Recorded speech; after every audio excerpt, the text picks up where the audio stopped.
السلام علیکم friends, welcome to کتاب نگری یوٹیوب چینل کتابوں کی نگری میں خوش آمدید۔ میں ہوں آپ کی ہوسٹ اقرا یاسین اور آج میں آپ کے لیے لے کر آئی ہوں تیشا گوہر کے قلم سے تحریر کردہ ناول محبت کچھ یوں ہے تم سے کی ایپیسوڈ نمبر 9 کو لے کر۔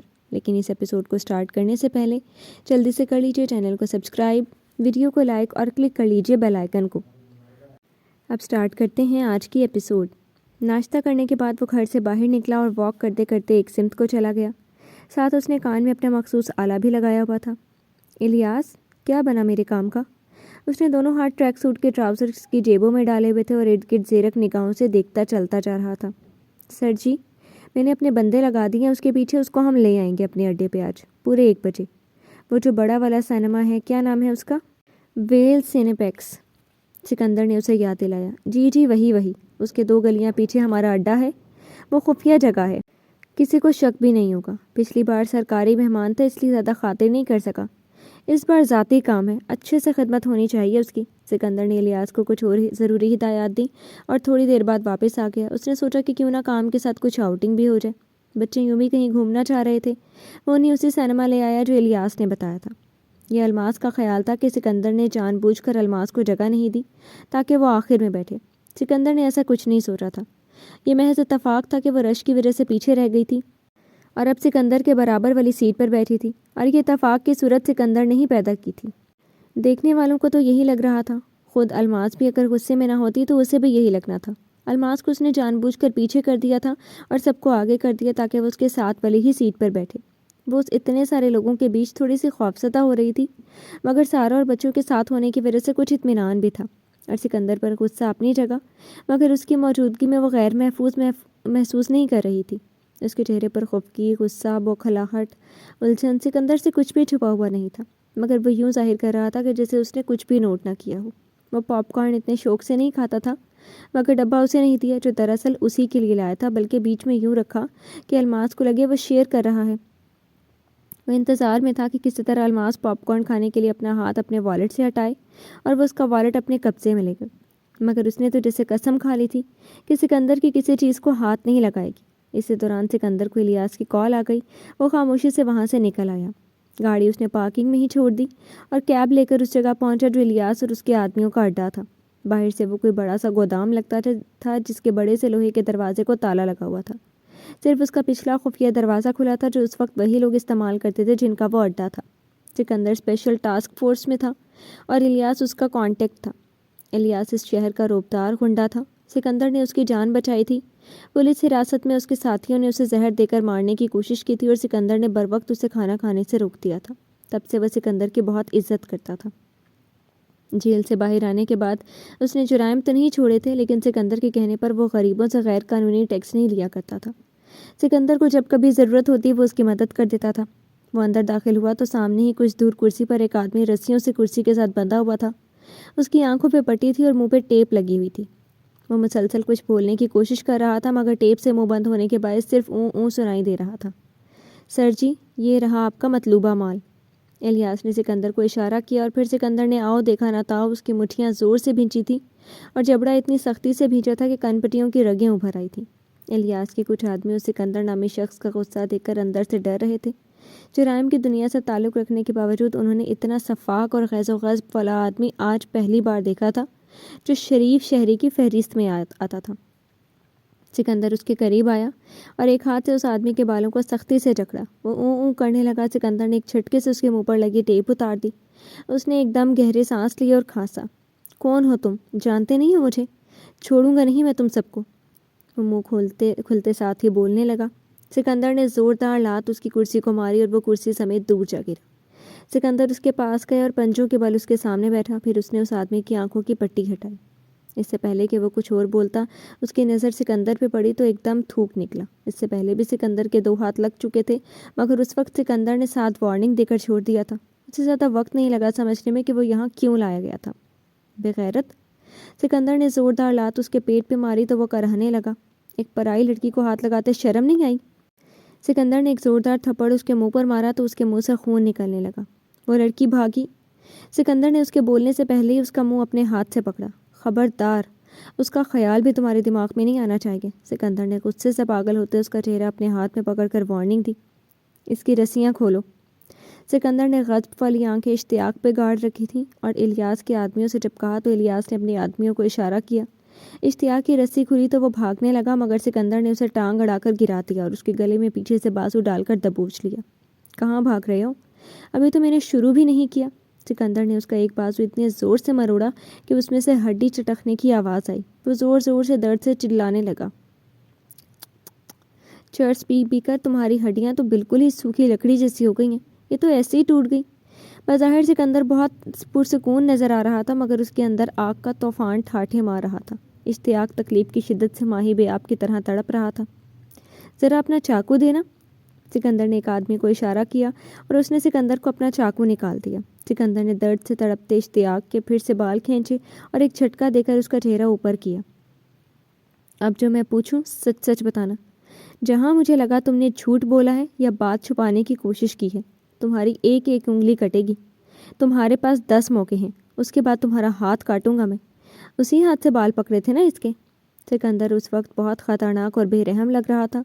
اس نے چاقو کی نوک اس کی ہتھیلی میں چبوئی اور آہستہ آہستہ اس کی نوک اشتیاق کی ہتھیلی میں کھبنے لگی۔ خون کی بوندیں نکلنے لگی تھیں۔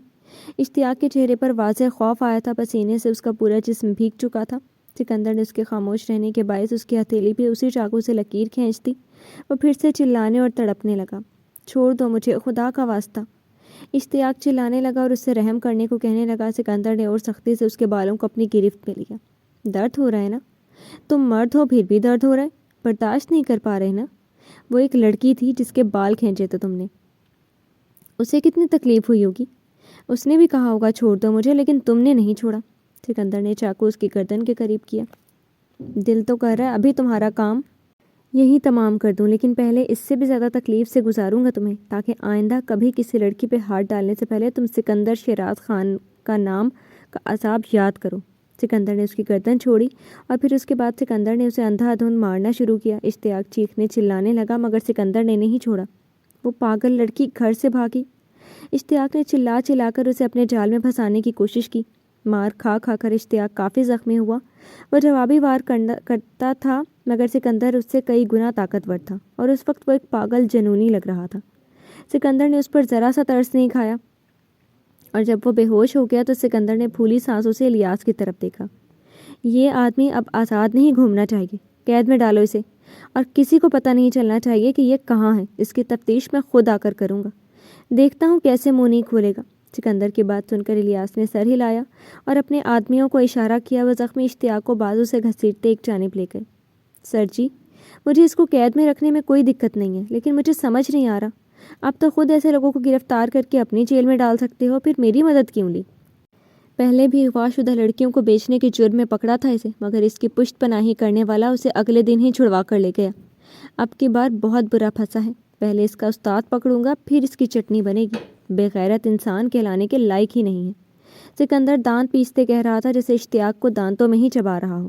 الیاس نے سکندر کو اتنے جنون میں پہلے نہیں دیکھا تھا۔ وہ اس کی تفتیش کا انداز بھی دیکھ چکا تھا، مگر آج پہلی بار سکندر اپنے آپے سے باہر ہوا تھا۔ تھوڑی دیر میں وہ واپس نارمل ہو چکا تھا اور پہلے والا سکندر بن گیا۔ اس نے اپنا حلیہ درست کیا اور واپس چلا گیا۔ اشتیاق کا چیپٹر فی الحال بند ہو گیا تھا۔ ایک اطمینان تھا سکندر کے دل کو ہوا تھا۔ وہ واپس سینما آ کر اپنی سیٹ پر بیٹھا تو الماس سارے پاپ کارنز کھا چکی تھی اور اب خالی ڈبے میں ہاتھ رکھے بیٹھی مووی میں پوری طرح گم تھی۔ سکندر کچھ دیر اسے یوں ہی دیکھتا رہا۔ وہ مووی میں اتنی گم ہو چکی تھی کہ اسے کسی اور چیز کا ہوش ہی نہیں رہا۔ سکندر نے داؤ لگا کر اس کا والیٹ اٹھانے کی کوشش کی، مگر تبھی مووی ختم ہوئی اور الماس نے گردن گھما کر اسے دیکھا۔ اس کا ایک دم سے شاکڈ ہونا سکندر نے نوٹ کر لیا تھا، جیسے کوئی چوری پکڑی گئی تھی۔ سکندر نے جان بوجھ کر پاپ کارن والی بات کی تھی۔ وہ اپنا والیٹ خود ہی اس کے حوالے کر گئی۔ سکندر نے اس کے والیٹ کو کھول کر ایک ایک چیز دیکھی۔ اس میں موبائل فون کہیں نہیں تھا۔ اس بار سکندر کو کچھ حیرت ہوئی، الماس کے پاس کوئی فون تھا ہی نہیں۔ ظاہر ہے اس کی کہانی جاننے کے بعد وہ اتنا تو جانتا تھا کہ الماس کسی سے رابطے میں نہیں ہے تو فون کس لیے رکھتی، لیکن اسمارٹ فون صرف فون کال یا میسیجز کرنے کے لیے تو استعمال نہیں ہوتا تھا۔ سکندر گھر پہ بھی کم کم ہی ہوتا تھا، اس کے شوق اور دلچسپیوں سے اتنا واقف نہیں تھا، اس لیے وہ الماس کے بارے میں بہت سی چیزیں نہیں جانتا تھا۔ آج اسے یہ بھی پتہ چل گیا تھا کہ الماس کے پاس اپنا کوئی ذاتی فون بھی نہیں ہے۔ گھر کے اندر تو نہیں، لیکن گھر سے باہر جاتے وقت ضرورت پڑ سکتی تھی۔ سکندر نے اپنی جیب سے چھوٹی سی چیز نکالی اور الماس کے والیٹ کی چھوٹی جیب میں وہ مائکرو ٹریسر ڈال کر اس طرح چھپا دیا کہ ایک دم کسی کی نظر میں نہ آئے۔ وہ سنجیدہ شکل بنائے الماس کے حوصلے تاثرات نوٹ کر رہا تھا۔ یہ وہی لڑکی تھی جو کل بازار میں ایک آدمی سے ڈر کر اس کے پیچھے چھپ رہی تھی اور آج اسی کو آگ برساتی نگاہوں سے دیکھ رہی تھی۔ وہ سکندر سے خوفزدہ نہیں ہوتی تھی اور یہ بات سکندر کو کبھی کبھی سوچنے پہ مجبور کر دیتی تھی۔ اس کے ہاتھ نہیں کانپتے تھے، مگر جب نروس ہوتی تھی تو پلکیں ضرور کانپتی تھیں۔ وہ بار بار پلکیں جھپکتی تھی اور یہ سب باتیں سکندر نوٹ کرتا تھا یا ہو جاتی تھی۔ وہ سمجھنے سے قاصر تھا۔ اس نے بہت سی لڑکیاں اپنے ارد گرد دیکھی تھیں۔ یونیورسٹی میں کافی لڑکیوں کا کرش تھا اس پر، فیلڈ میں بھی اس نے بہت سی لڑکیوں کے ساتھ کام کیا تھا۔ کچھ سے سکندر کی جان پہچان بھی رہی تھی، مگر کسی لڑکی کو اتنی توجہ اور باریکی سے سکندر نے نوٹ نہیں کیا تھا، جاب یا کام کے علاوہ۔ وہ نروس ہوتی تھی اور اس کی وجہ سے کوئی ڈر یا خوف نہیں تھا، اور سکندر وہ وجہ جاننا چاہتا تھا۔ وہ مزے سے اس پر غصہ بھی کر لیتی تھی، ناراض بھی ہو جاتی تھی۔ وہ بات نہیں کرتی تھی تو بھی سکندر کی ساری حصیں اس کی موجودگی اور ایک ایک حرکت کی طرف متوجہ ہوتی تھی۔ اسے الماس کو تھوڑا سا تنگ کر کے مزہ آیا تھا، اور اصل مزہ تو اشتیاق کو پیٹ کر آیا تھا۔ سکندر نے اسے سارا غصہ اس پر اتارا تھا، وہ غصہ بھی جو صبح اسے آمنہ کی بات سن کر آیا تھا۔ سارا نے واپس آ کر کچھ آرام کیا، پھر شادی میں جانے کی تیاری شروع کر دی تھی۔ آج کا فنکشن ایک ہال میں تھا اور کچھ دور بھی تھا۔ سکندر لاؤنج میں بیٹھا اپنے فون میں کچھ دیکھ رہا تھا۔ سارا نے سکندر کے پاس آ کر اس سے پوچھا، تم آج گھر پہ ہو؟ کچھ کہہ نہیں سکتا، شاید ابھی نکل جاؤں یا شاید صبح۔ کیوں، خیریت؟ سکندر نے اپنے فون سے سر اٹھا کر جواب دیا، ہاں خیریت ہی ہے، اس لیے پوچھ رہی تھی کہ اگر رات ادھر ہی ہو تو ہمیں ہال چھوڑ آنا، ورنہ مجھے کیب کروانی پڑے گی۔ ٹھیک ہے، وہ کہہ کر دوبارہ اپنے فون میں مصروف ہو گیا۔ الماس کچھ دیر کے لیے اندر جا کر سو گئی تھی۔ شام کو سب تیار تھے۔ الماس نے شاکنگ پنک کلر کا خوبصورت سا جوڑا پہن رکھا تھا جس پر کہیں کہیں سفید ہیروں جیسے نگ لگے تھے اور گولڈن کام ہوا تھا۔ وہ قمیض اور ٹراؤزرز میں ملبوس تھی، گلے میں ہلکا سا ہار پہن رکھا تھا اور بڑے بڑے آویزے کانوں میں پہن رکھے تھے۔ سارا نے اسے زبردستی دونوں ہاتھوں میں کانچ کی چوڑیاں پہنائی تھیں۔ میک اپ کے نام پر آج بھی اس نے آئی لائنر اور درمیانے شیڈ کی براؤن لپسٹک لگا رکھی تھی۔ خوبصورت تو وہ ویسے ہی تھی، اور ہلکا سا تیار ہو کر وہ اور بھی خوبصورت لگتی تھی۔ بالوں کا اس نے اونچا جوڑا بنا رکھا تھا۔ وہ لوگ تیار ہو چکے تھے۔ سارا باہر نکلی تو سکندر لان میں ہی کھڑا تھا۔ کافی دیر سے وہ اپنے فون پر کسی سے بات کر رہا تھا۔ سارا نے اسے اشارہ کیا تو وہ کال بند کرتا اس کی طرف آیا۔ بھابھی مجھے ابھی نکلنا ہے، میں نے کیب بک کروا دی ہے، 10 منٹ میں آتی ہوگی، آپ کو لے بھی جائے گی اور واپس بھی لے آئے گی، وہ کہہ کر اندر گیا، اور 1 منٹ بعد وہ اپنا بیگ ہاتھ میں لیے باہر نکل گیا۔ الماس نے اسے جاتے ہوئے دیکھا تھا، مگر وہ سکندر کے سامنے نہیں آئی تھی۔ 10 منٹ بعد کیب آ گئی تھی اور وہ لوگ ہال میں بھی پہنچ گئے۔ آج کی تقریب بھی اچھی رہی تھی۔ شہزیب آج بھی انہی کے پاس آ کر بیٹھ گیا تھا۔ آج اس کی امی اور بہن نے بھی الماس سے گپ شپ کی تھی۔